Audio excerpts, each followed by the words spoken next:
he had to see firsthand horrible, demeaning, disgusting. At this point in time, there are very few live witnesses to what happened.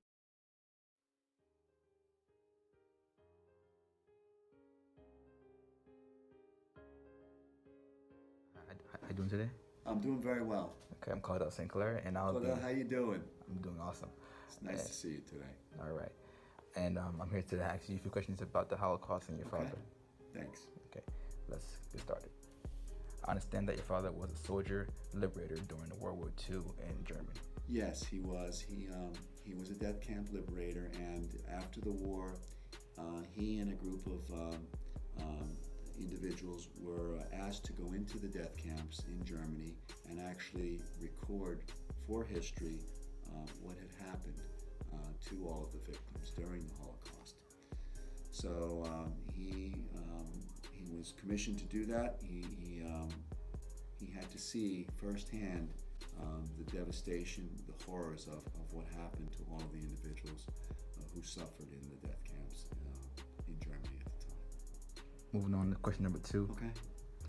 After learning about the Holocaust, how did it make you feel? It's almost unbelievable to imagine that anything like that could actually have happened, because it just doesn't. We don't believe. We would try not to believe that anyone could treat any other person, human being, in such a horrible, demeaning, disgusting, despicable manner. I guess is the best way to say it. And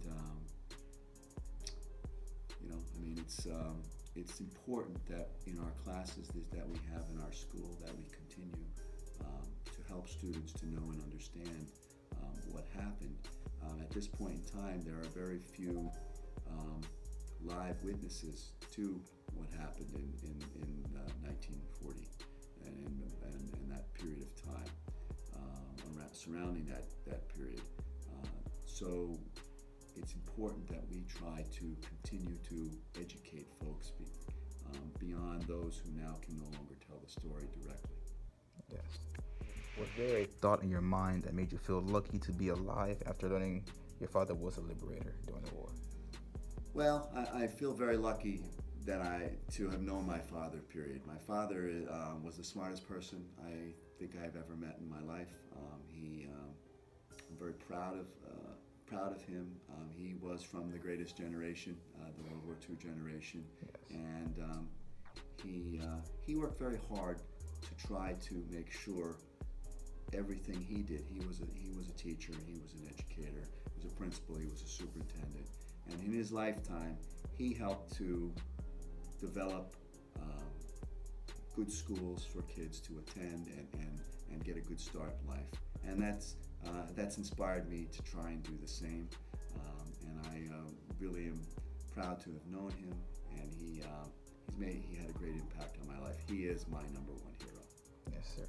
Did your father ever act in a way that was strange to you, and it wasn't until he told you a story that you fully understood it, his actions and behavior?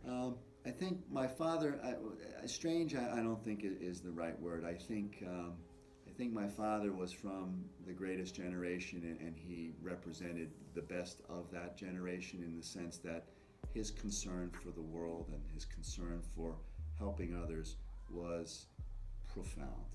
And he was one of the original architects of the New Jersey Holocaust Commission many years ago, and he's helped to bring forth and develop what we now see as courses like the one that you're currently taking at Rahway High School. Okay. And that was an idea many years ago, and that idea is now a reality, and I'm proud to say my dad had a lot to do with that. Yes, sir, I do too. I think him a lot.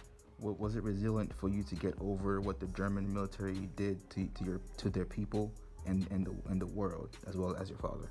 I think World War II generation individuals were very resilient. They had a very good work ethic, and their position about helping to make sure that individuals that they worked with, their families had a good life, was an important centerpiece of what they believed. And I certainly saw that growing up with my family and with my father.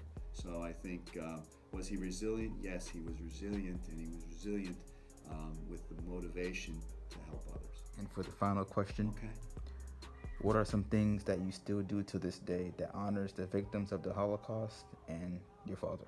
I think the most important thing that we can do to honor the victims of the Holocaust is continue to make sure that individuals who are now stepping out into the world and will have power to affect change, positive change in the world, know and understand what came before them. I truly believe in this notion that we stand on the shoulders of giants, and those giants that came before all of us, you and me, we owe it to those folks who lived through those periods to make sure that the next generation has a better life and does everything that they can to eradicate and eliminate the wrongs that those who came before us had to deal with. Thank you very much. So what do you think? Great, outstanding. And I haven't thought about him as much. You don't think about him every single day like you think about him when you're talking about very important things that he achieved and helped to grow in his lifetime. But yeah, I thank you for that opportunity. Thank you. I'm a high school principal at Rahway High School, and really, what do? I try to help build a future for all of the young adults that I work with here in our school. I truly believe in our school, proud of our school, I'm proud of our students, and my goal is to make sure that every single person that walks out of Rahway High School gets a good start on the next phase of their life. And once they leave here, well, they have to take and run with the skill and talent that they've grown and nurtured. But I want to be sure that I've done everything that I can to help give those individuals a great start in life. Thank you. I'm Claudel Sinclair, by the way. Yep. And it's nice having you. Claudel, best of luck to you, and I'm always a phone call away if you need anything. Thank you. Thanks. Good luck with your project.